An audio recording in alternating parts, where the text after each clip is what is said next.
Hello, this is Brian Whitten and ETR. I did say I'd come back with another video, or make another one, if in actual fact I thought it pertinent and certainly important, and to do with planetary motion, if that arose, and that has arisen. So I'm back here again, and I'm going to discuss one or two things that are very important.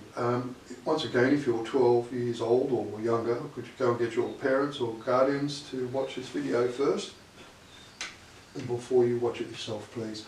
For all others who are watching my channel to this point, I'm not going to go back and rehash a lot of things. I did want to start with this rock today because I have shown you this before. This is actually a rock that has things laser etched onto it and all sorts of weird and wonderful information.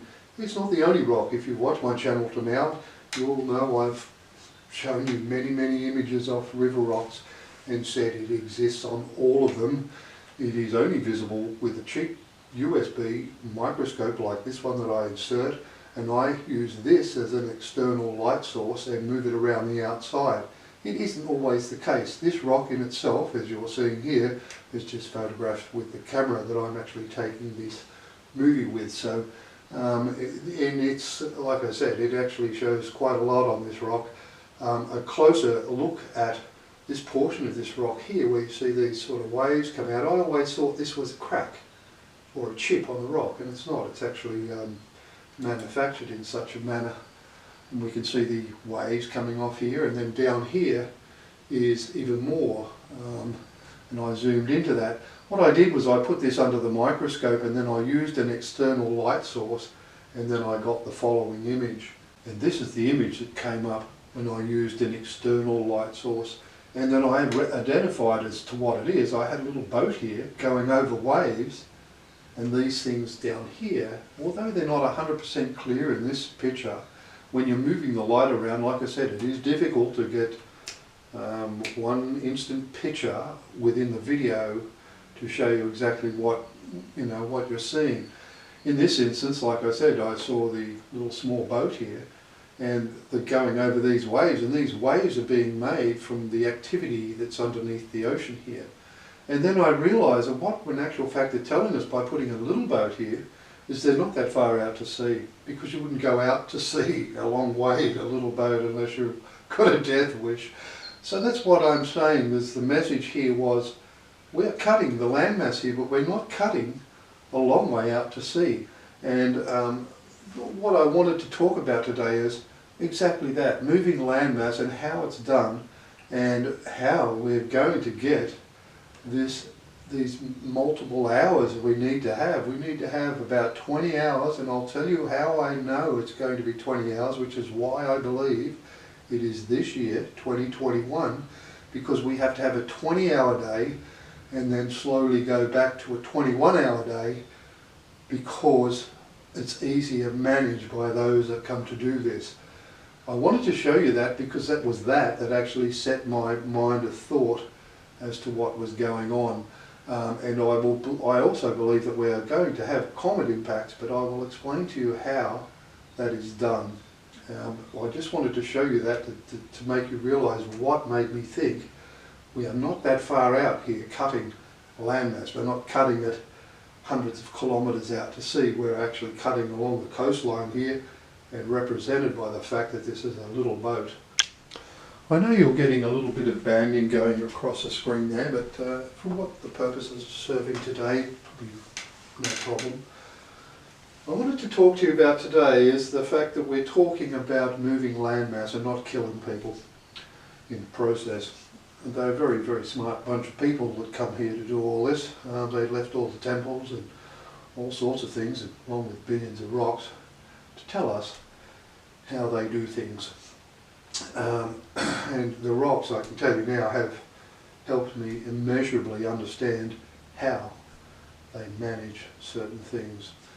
I did this diagram up roughly to give you an indication as to what I believe is going on. We are getting flooding everywhere all over the world, Asia, China, the Middle East. There's water being places where, just you don't normally have. We've had rivers through Saudi Arabia and all this sort of stuff. The whole place has been flooded. what we're doing is collecting, I would expect they're collecting water and putting it underneath the land masses in tunnels that have been bored through underneath landmass. This is how they do it, and it's how we're told they do it. I would, and I've spoken to you about land cutters and all sorts of things like this. What I wanted to do today was talk about the processes, and like I said, I'm not a physicist, but I'm absolutely certain when you go and put this past one that is, he will understand and tell you that it's more than likely correct. So what I'm going to suggest is what they do now is they fill all this up with fresh water in underneath here, but it's void of the ocean's pressure, which is up here. And we just say this was a chunk of land, and these are not in place yet, but what we've got here is tunnels under here full of fresh water, void of the pressure of the ocean,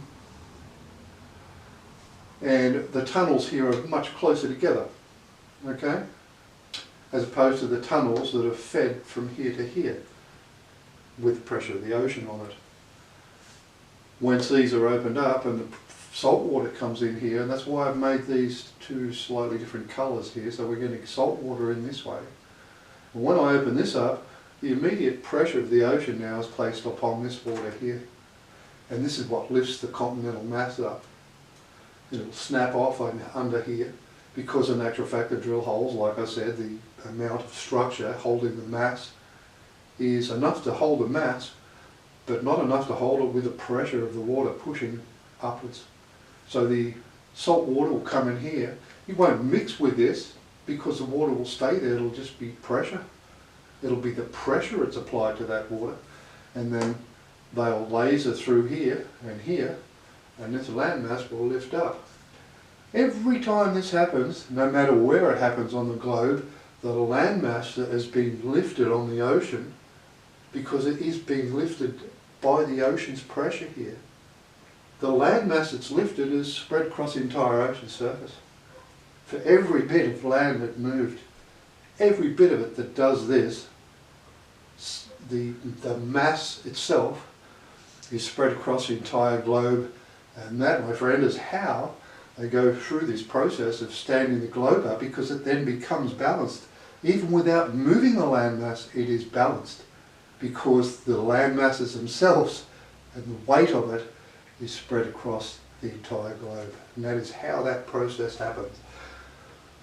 I would also suspect, like I said, that the flooding is necessary, because we want to have fresh water in here, because the way you put this back onto the ocean, back onto the here, when I've completed the task of doing what it is I want to do, or wherever this land is going to be placed, if it's lifted like that, it can slide this way and that way, or do whatever. But once it's done, I can put it back on the ocean, or back on the floor of the ocean, by poking a hole through here again and releasing the pressure from here, dropping it back down, which would be why I don't want to poke a hole in here and have salt water go across my good land. It would be, if I poke a hole through here, what's going to come up here first is fresh water that I put underneath the landmass, and that way you wouldn't destroy a lot of your arable land and farmland and all such things. That is what I would do if I were they with their smarts. I would suggest that that's a case, and like I said, the most and more land that's lifted in that manner, the more the earth will just stand up straight, because it'll be becoming balanced as it does so. And that is one of the things I wanted to discuss in today's video. Now this picture here that you see is actual fact one I've prepared earlier, but it was actually up on my Facebook account. And I don't have a separate ETR Facebook account, it's just my personal account.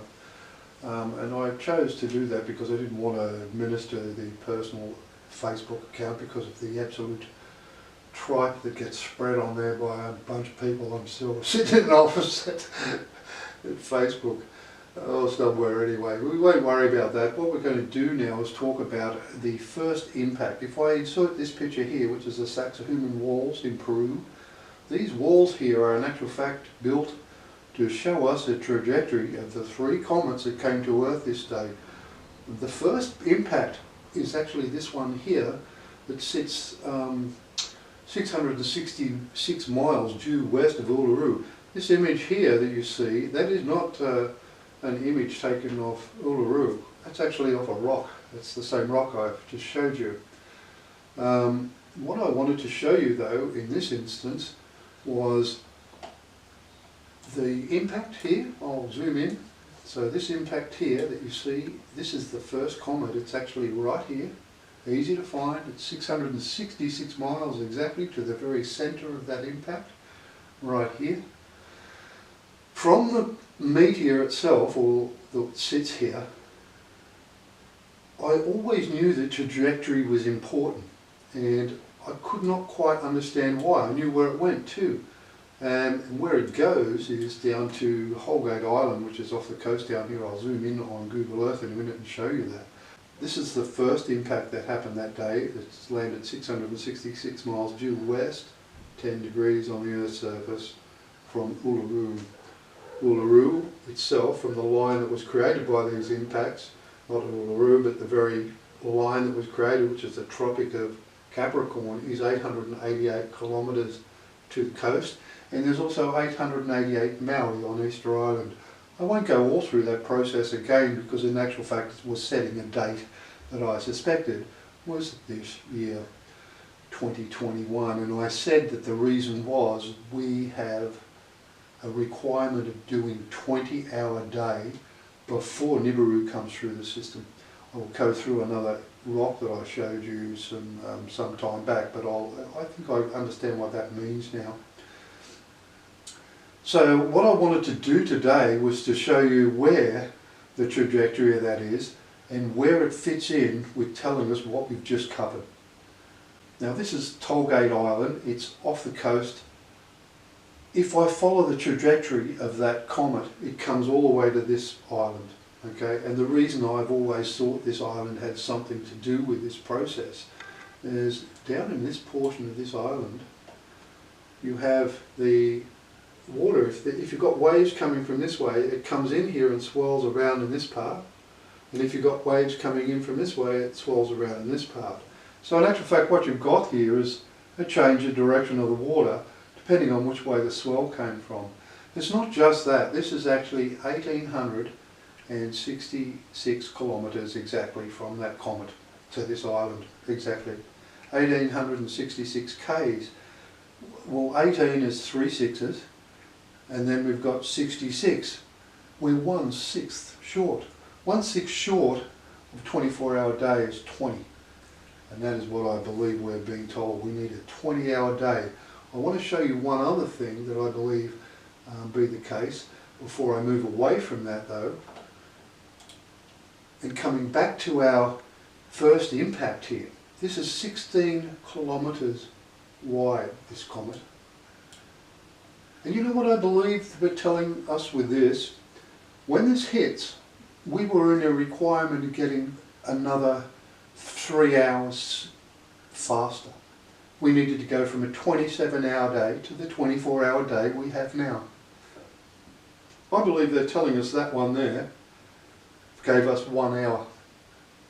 These next two, this one, it's South America, bottom of South America, this one, Central America, that gave us another hour. And you could say, how is that possible?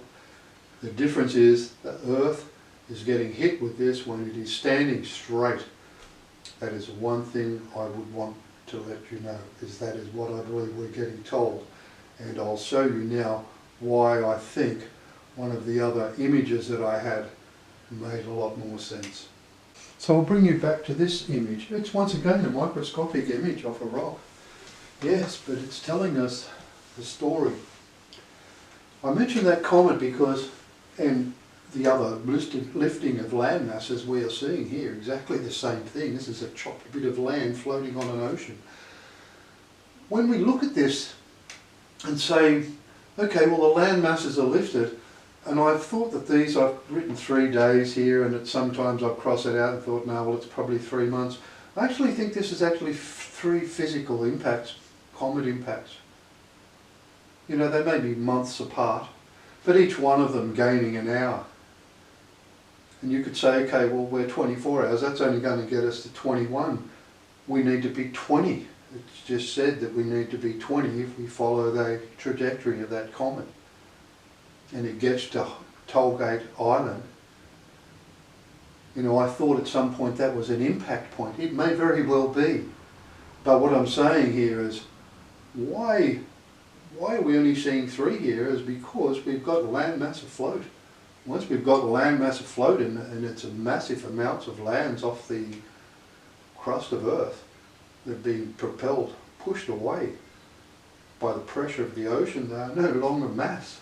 So what happens is you hit it 3 more times with landmass you have not cut from the crust of Earth, and therefore you're propelling the planet underneath by 3 separate comet impacts.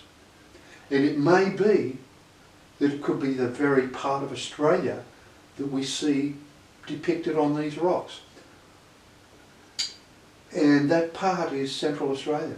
It's a pretty desolate place out there, yes, but that might be the very place where Uluru is, you know, that's been placed there. It's in Aboriginal elders' dreamtime that it was not always there. That is what I'm saying. And you could say, okay, well that's 3 hours, where's the 4th one? The 4th one's coming from the mere fact we have got our land masses lifted off the crust of Earth. So the 3 impacts give us the 3 hours. That 4th hour, which is every 4, which is why we've got 4 gaps here and 3 marks, that is the additional time. And then what happens is once Nibirus gone speeding through the system, and we are, at what point in time they sink the landmass back, I don't know, but I would expect that when they do, and it's funny I said poke a hole in it, because look here, there's a little highlighter there. We can poke a hole in the top, let the pressure out, the land comes back to rest on the crust of Earth underneath the oceans, and that is where we gain our hour back again through a 21-hour day. And I expect that that is how they're going to do it, and at that point that seems to be the speed. And I have spoken before about manipulation of the core of Earth. That may or may not be necessary. I just think that at some point in time the land mass has to be put back, and that is also with the managed tides or the water running within the planet that does that. But certainly that covers most aspects of what I said. I will show you one more thing that made me believe that that was the case, that there would be more comet impacts. This is an image I posted on my Facebook account the other day, and my son had made a comment about it, and it was a valid comment. Like I said, it was his comment that made me go and check these things. But this was what I thought looked like the shape of Australia. And like I said, it's difficult to get to one freeze frame in a video when you're moving the light around, because this is an image that's produced by that process, that I saw that that looked like Australia to me, and this looked like a big city getting lifted out of the way or whatever. I don't know, like I said, it's a confusing thing at times because there's more than one message in pretty much everything that's here. But I wanted to show you that because that portion of the rock, you know, seemed to say to me that that was the case. And he did question me about it, in which case what I did was I showed him the rock. And this is actually that rock. So to me, this once again, it's not the only rock I've got like this. It looks like the Great Australian Bight here in Port Pirie and Port Augusta. That part that you're seeing is this part here, but with under different lighting conditions. I want to show you something else off the video that I took with that, because I've turned it around and it tells another story. Now, I've come back to now, I'm looking at that very same rock that I just had. I'll insert it for you again here, so you've got a clear picture of it. And we're looking at those cracks here, where I said Port Pirie, Port Augusta here. We're using an external light source now. See that there's sort of a guy's face on this side. I'm going to just press play, and I watched this a few times and I thought, well, maybe they're trying to tell us the same thing as that other rock told us, and that is that there are 3 impacts required. This is the part that turned the other way, looks like Australia, looks something totally different. That's what I mean is, as you move the light around, the process changes somewhat. So I'm just going to let that play and just see whether when I start moving, I think at this point I'm actually just still using, turning the microscope light down lighter and lighter, and then you'll see me turn the external light source on. And then when I'm doing this, it really does make me think that we're in for 3 impacts here. Like there, 1, 2, 3, you can see it looks like there's rocks that are going to crash into the planet here at some point. And it may be how they speed up the mass, but they wait until the land masses are separated. So where I thought we were looking at a physical time frame, we may not. We may be talking about this process having to take quite a few months to achieve. I don't know how long it's going to take. I have seen things in crop circles that make me think the entire process. I'll insert one at the end here that I think may be the case. So I'm just letting this play just while I have a chat with you. But that is where I'm seeing that we possibly could be getting told at odd times there when I've got the light correct, that we're seeing, we're saying, well, we have to drop that comet 3 times, that one that size, 16 kilometres. And you could say, well, how can that gain us an hour? Like I said, the Earth will be going to be standing straight by this stage. The land masses are shown off the Earth, and it might take some months once the land masses are lifted for the Earth to become straight, so the magnetic field of Earth is no longer skewed to that of the plane of the Sun's, and the Sun's magnetic fields, whichever ones we're in, we are certainly not, tilted off to them. So there's no meshing of the electromagnetic planes, and these comets then may very well do that. You'll see this is where I twist this around to where I get that other image. But I'm doing this just like I said. You can see I twist this, and this is where that other image comes from. And then when I get this image up here, this is where you do see a pyramid here with 3 rocks above it. And it's an actual fact exactly what the pyramids are here for. They're to tell us about these 3 rocks, big rocks that came and tilted Earth. And this is where you see then the Australian continent come out in that little shape there.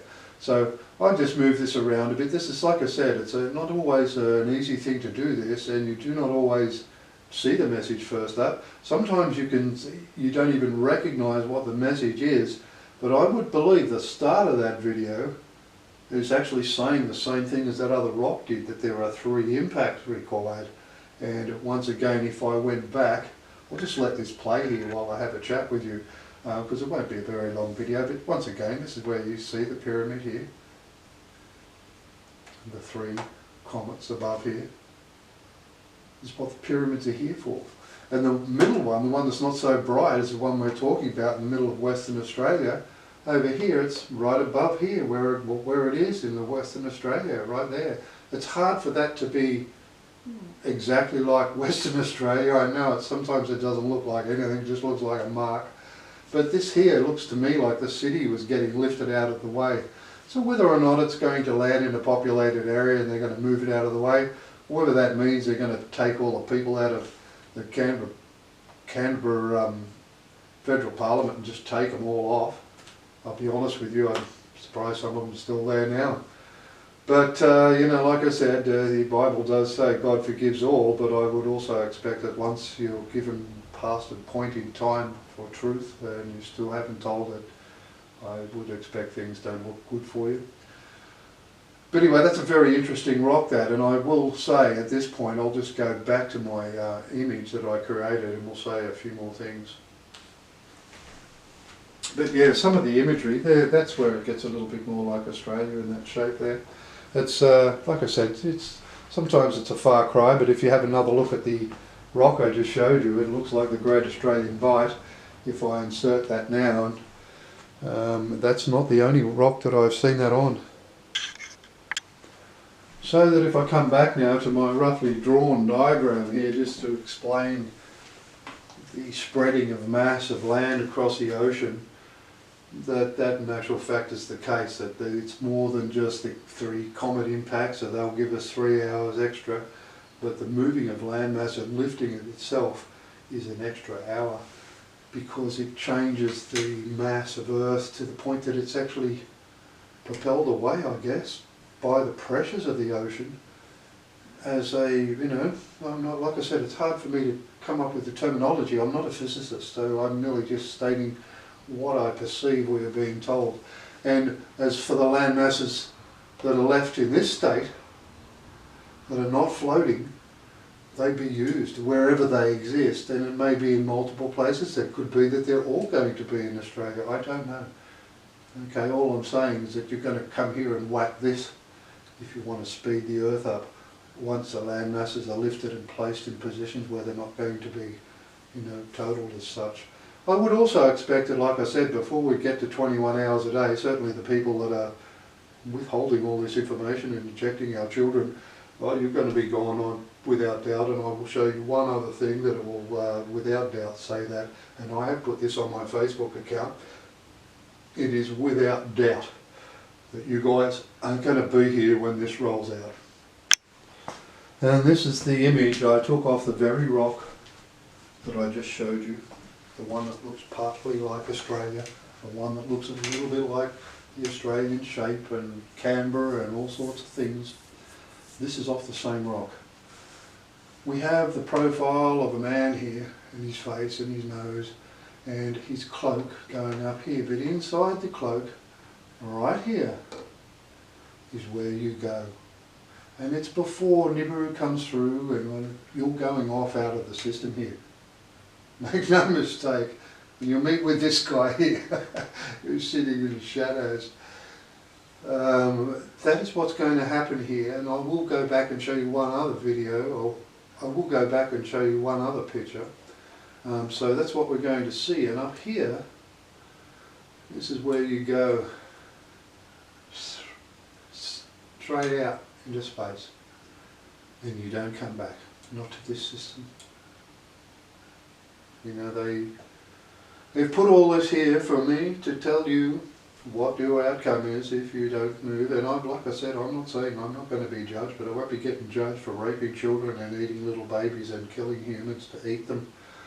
There are people on our planet that will be judged for those things, and they will be taken. And they will be taken. That's the other reason why this line is at an angle like that. You will be taken before the Earth's axis starts to straighten. In other words, you'll be gone before those processes start. There is one other thing that I will show you, and I've had this in videos before. Now if we look at the inserted image here, this is the rock that I'm taking this image from, and what you're now looking at is the chip in the bottom right hand corner. A close-up of it. You can see the pyramid there. Now we come back to the screen here, and what you're actually seeing is me now using the external light source on the very same rock, and it tells you where you go. Right, so for all those people we just saw getting shipped up out into space, not coming back to the system, the ones that protect this behaviour, the ones that are involved in the behaviour and still have your mouth closed and still injecting our young. This guy here is kneeling down here, and you can. This is a still shot once again. It's a difficult thing to do, but it does tell you the star sign. Here we see the star sign Taurus, and this is also part like a bull or whatever. The star there that's highlighted, this one here, it's got a cube in front of it. I'll move it in a little bit so you can see it, shall we? So that you can see what I'm talking about. Here's the star sign Taurus pointed out in these stars here. There's a cube there, just like the big one you see near the sun occasionally, you guys from NASA. Listen, there's no answer to this other than truth. And like I said, I think they tell us this, you know. You get told lots and lots of things. These rocks are amazing. Listen, what I'll do is I'm going to not finish the video now, but for everybody else that wants to stay on maybe and watch a bit more rock stuff and some of the technologies that I am seeing on them, I did put a video up, or I should say I did put a post on my Facebook account and put some images in that. So I'm actually going to show you a few things. If you're still interested, stay tuned. If you're not, and we have covered as much of the planetary motion aspects as that I wanted to cover. You can leave, but if anybody has got an interest in the rocks and what's on them, stay and I'll give you some. I'm not a geologist, but it's not a geologist that's giving you the skills and techniques of imagery and manufacturing such a thing. This is laser etched, and its technologies in to do this is absolutely mind-blowing, and I will tell you a few things about what I perceive them to be and how they do what they do. Okay, for those of you who stayed for more rock imagery, it's probably a pretty good one to start at. Listen, I stepped out about 18 years ago initially on my own to expose corruption in the family court. I didn't know 18 years later, kicking off again in 2012 with the bravery of my two boys, which I didn't have to discuss with them, the likelihood that we could, any of us could have been done away with at any point in time, but we're all still here, which is very, very good, and I thank the likes of people coming here for that, without doubt. This is confronting to some, to find that you've got images like this on river rocks. You can make of that what you wish. I've got a fair idea what it is. We are told they're demons, but the demons are here running the world. That's why you're told these people are demons. These people come here and this whole process. And it is, like I said, it's without doubt that there is also a message, and there has been abduction cases. I think that we probably provide good seed to people that are no longer able to actually, you know, and I've gone through those processes. I don't want to repeat myself too much in this video, but I did want to put that one there just to start off with. And I did say I'd say technologies, and I would discuss those with you. When we look at this image here, and you could perceive that's pixelation. It's not pixelation. I'll click on this one as well. You're seeing dots of light, where a dot of light is a 1, and where there isn't a dot of light, like there, it's a 0. If you flick that round this way, it's 1, 2, 3, 4 bits wide, and it is ASCII text. And if you actually decode that one, it's actually Q/. It may not be that way, it might need to be twisted that way, but that's what it means. It's not pixelation. I'll show you an image now that will prove that beyond doubt. Now this one I wanted to show you is how they utilise that. Well, that image you saw prior to this was not pixelation. What it is a fibre optic insert. It's actually fed light. Some of these light spots that you saw, the last image, is actually fed with no light on the rock surface at all. You've got the torch flat on the deck. I'll show you what I use.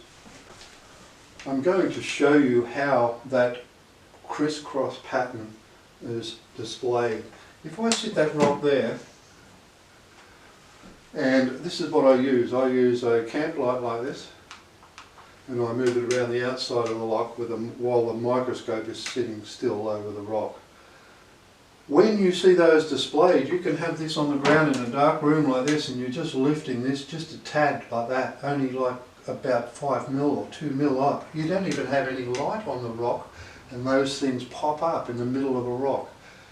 They are fibre optic inserts being fed light from where the rock is getting fed light. So if the light is hitting here, it's lighting up at the top through the rock. It's not what you think, and I wanted to bring this picture up because it proves it isn't pixelation.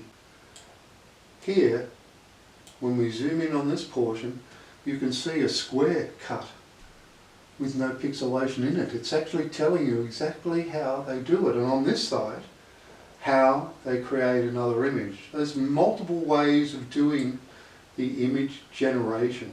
Here you're seeing the light get fed through a cover that's over what we just looked at. That real clear pixelation look is not pixelation. It's actually a very, very smart process of using, like I said, a fibre optic pad. That's why it's so black around the outside of them. And then they use the same process behind a cover. And this could be whether it's quartz or some rock or, you know, some opaque substance or whatever that covers that pixelation type effect to give you the impression that what you're seeing is an image like that. You know, now you could look at that and see nothing. I look at it and I see something that looks a little bit like a face looking down, a bit sad. But all these images that I've shown you are off river rocks. It really is quite, you know, spectacular, really. I will show you this one. This is the one I showed you last week in last week's video, and I associated this with France when in reality it's more likely the Australian Capital Territory. If you look down in the bottom left hand corner, you've got an arch building with arches, I should say a dome building with arches all the way round. I'll do this insert here. It is the Australian Academy of Science. I actually sent them to them. Unfortunately that little person there is a panda-eyed child, and we've mentioned that before. I don't make a judgment here, but I will say one thing. There are people that are in this field, in this bunch of people, these 666 people that treat children in such a manner. To be honest, they've been brought into it since they were little children themselves, and I think I had the courage when I was a young boy to grab my little brother's hand and get out of a place where escaping into the night in the dark in the city I didn't know as a 6 or 7 year old child was in actual fact far safer than where I stood. So I continue my job here, understanding as much as I say, given the opportunity I kid you all, this is reality, is probably not the case at all. That's probably why I got the job, because you've got to have an understanding of why the concept is here, why the process is here, why they have to be identified, why they have to be filtered, because it is absolutely imperative that that behaviour does not exist in an extremely advanced society, and that is what it's all about. So I will show you that one. The other thing I'll show you is where we're seeing fibre optic used in a totally different way. Now we're seeing, well, I did put this up and thought it looked like a Sydney Harbour Bridge, only because the Cahill Expressway here, there's a little swirly bit you've got to do to get up onto the bridge. This looks like it had been lasered in half. Once again, it's a fibre optic fibre being lit, not at the end of it, but the length of cable being lit. If I then said the same, that is the same image, or if I twist that just slightly, the light, look what happens with this. It's pretty much the same part of the rock. This one here was very important because it's buried again to the white hats, and President Trump supposedly emptying a sewer.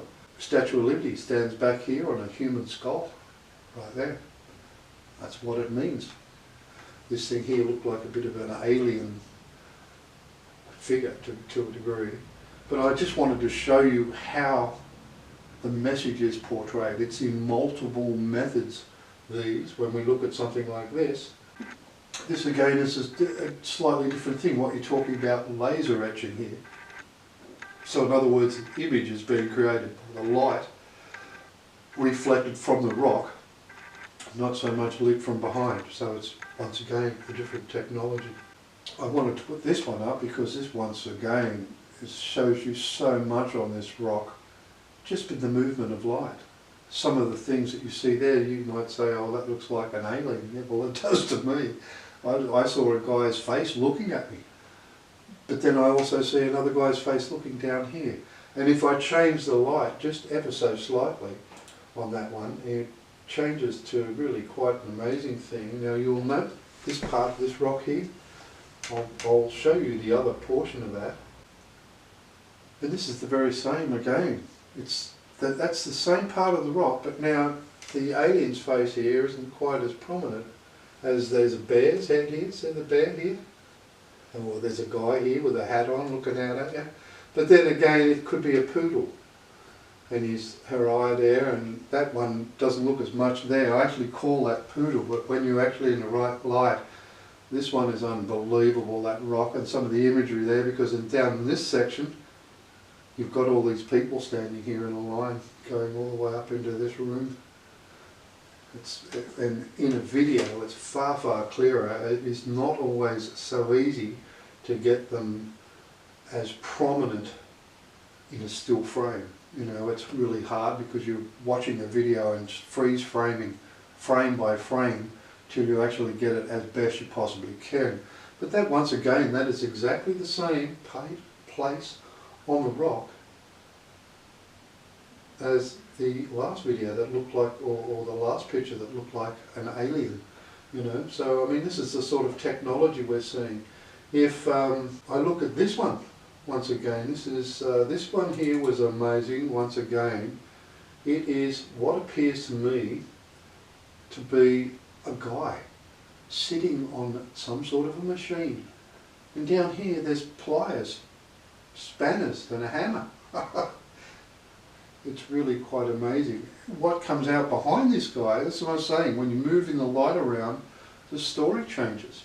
So that one being, like I said, the one with the, like I said, it seems like a guy sitting there. You can move this around and swear behind him here, you have no idea what comes out of that. It's unbelievable. But look, this is the same part of the rock as what this is. Then we turn that light just slightly different angle, and we have yet another image. In this instance, I perceive we are seeing a hooded man reading over his book of demonic prayer. It's the very same portion of the rock that this is from, and yet it looks totally different now, and your spanners and everything have come out here in full view, whereas this version, the spanners aren't visible, and it's a different story. That's what I mean, just the change of light is all it takes. And this portion of the rock here is the very same as the very first picture I showed you, and that is the very same portion of the rock. You can see these are the marks that you see behind the guy standing there reading the book. I've just turned it around slightly like this, and that is where we started our video, or almost anyway. And I wanted to finish off the way I started, and to say that I actually do other photography work, and I put that on some of my cups and whatnot. This is one of the ones that I will put on my cup. But the people that come here fly a lot faster than anything we've got, so the length of time to do things I see is about 9 months.